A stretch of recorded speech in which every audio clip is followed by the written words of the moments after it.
when they pulled me out of the wreckage, I was laying there. It felt like I felt alone, and that's what I felt like. I felt alone that night. The night before my discharge, I was like, I'm a soldier. I'm that tanky.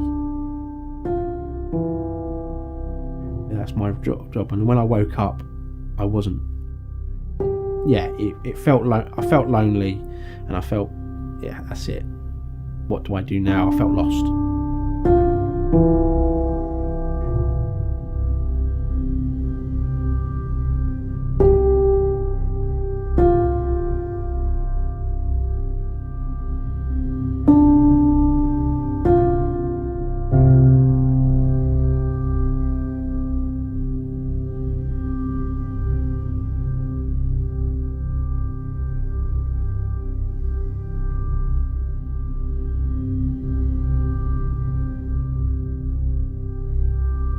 My name is Peter Cosgrove. I'm 35. I volunteer for Models for Heroes, but I'm also a house husband.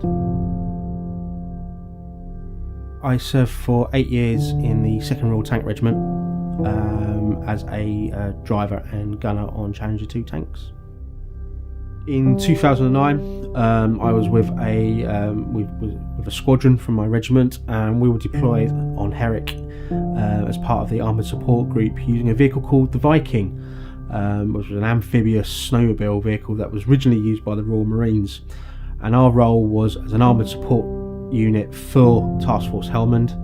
And at the end of my tour, we were doing one of our last op on the ground, and I was lead vehicle, and I was involved in an IED strike on my vehicle, which resulted in foot and leg injuries due to the blast.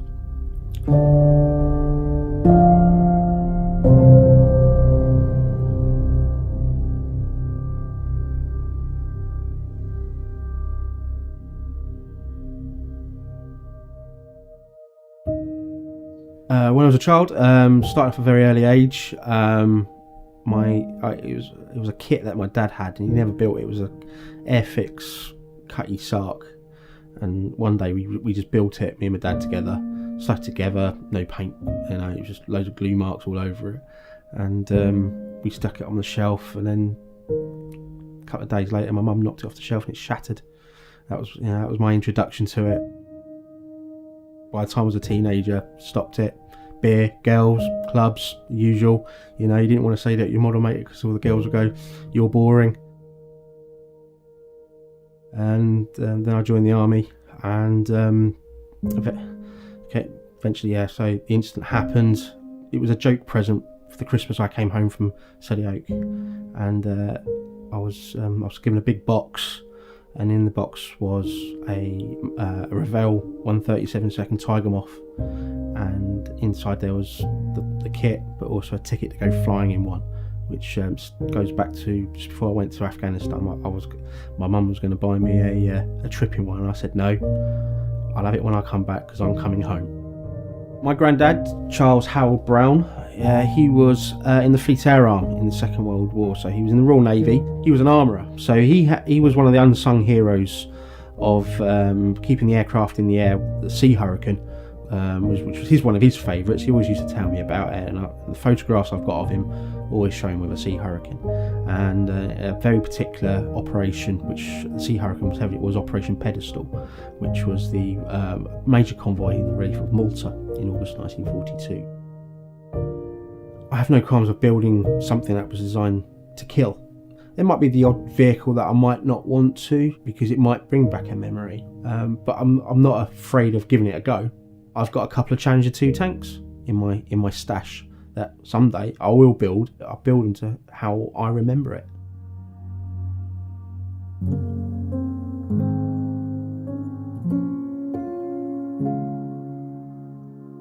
I volunteer with Models for Heroes, and I volunteer not far from here in Aylesford, and I have a small little group who come on every month, and we sit down, we model mate, we have a bit of banter as the best. That's what people in the armed forces are well known for. We like having a little bit of a giggle, and it's a way of socialising, and we can all have a chat while bending a bit of plastic, really.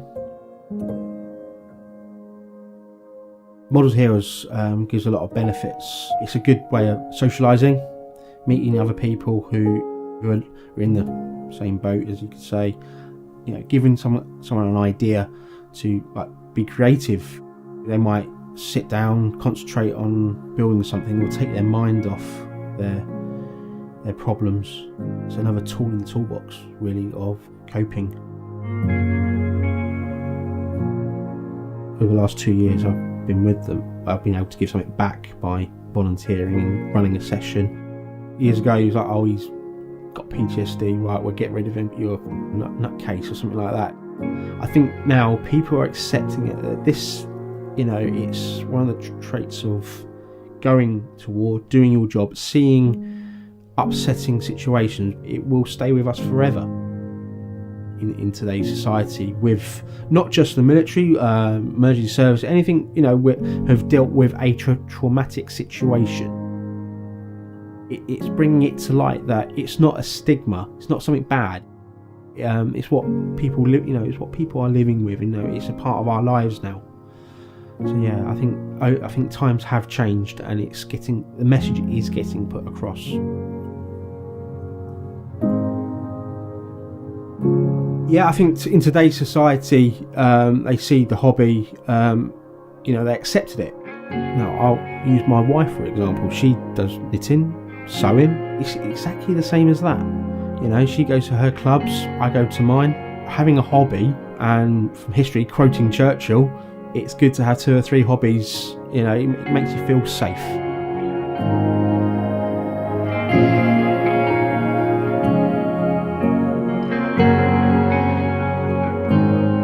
I've now come to realise that there's people out there. There's the charities, Health for Heroes, British Legion, Combat Stress. They've all helped me get to where I am now. And the best part of it is family. They've accepted me. This is Peter. He's changed, but in other ways there's still a little bit of the old Peter there.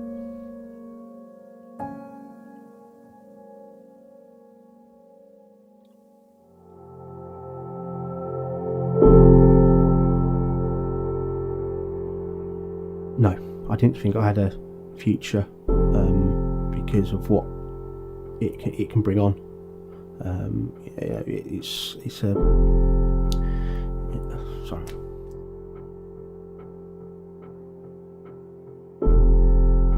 Sorry, guys.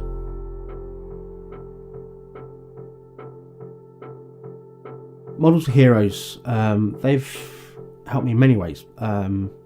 Helped me to meet fellow modelers, get out there as a volunteer and actually help fellow veterans who are in need of support. When I got flown back into Brize Norton, I saw 2 Vikings on the flight pan being loaded onto a Galaxy transport, and that brought a tear to my eye. I don't want to just walk away from it. It's part of my life, really, and if that's there, that's there. I'll shed my tear, move on.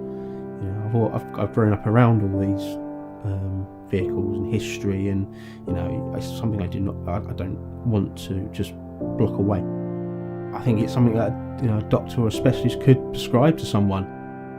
If they want something to keep those bad days at bay, or to take their mind off it, I would say give it a go yourself, and don't knock it until you've tried it.